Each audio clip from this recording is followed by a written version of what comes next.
Let's look, Mark, at who you think is most likely to make a trade here in this first round. Well, I've got to agree with Cynthia there, Patrick. And coming into the draft at number 8, Carolina probably felt pretty good about getting their quarterback of the future, especially with their owners saying you better find one. But now, with the top 3 picks almost certainly quarterbacks, number 4 with Atlanta probably a quarterback as well. If you're talking about the big 5 quarterbacks, Carolina is left out at number 8. So they're strongly have to be looking at moving up there to number 5 to not get shut out of all the top quarterbacks.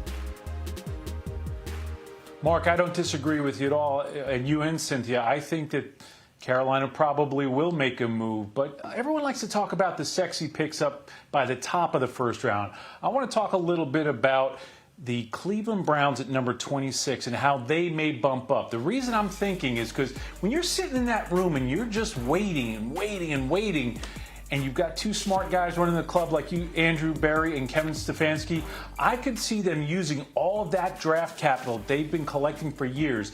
They have extra picks in both the 3rd round and the 4th round. I could see them moving up from 26 if there's a player still available within range to use one of those other picks later.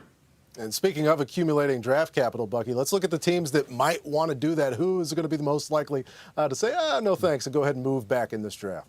How about the Philadelphia Eagles and Howie Roseman? If you think about the way they're already manipulating the draft board, maybe this is a team that views their rebuilding process as a lengthy one. And so maybe they continue to trade down so they can stockpile picks, not necessarily for this year, but for next year. See what they can do this year. If they need to go back in the market next year for a quarterback, have enough weaponry in the treasure trove to be able to go up and get it. Good call, Bucky. Another team I could see doing it is the Atlanta Falcons. Because of where they're at number 4, they have so many holes and needs on their roster now, and they're going to need to do it in cheaper fashion. The best way to do that, move back, collect picks, and make a bunch of picks with players that will be rent control, so to speak, in future years, because they've got cap problems this year and next year.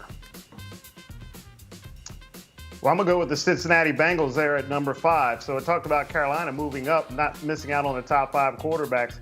Well, who's going to be sitting there? That's the Cincinnati Bengals, who already have their franchise quarterback in Joe Burrow and need to surround him with a lot of pieces. They're not one player away.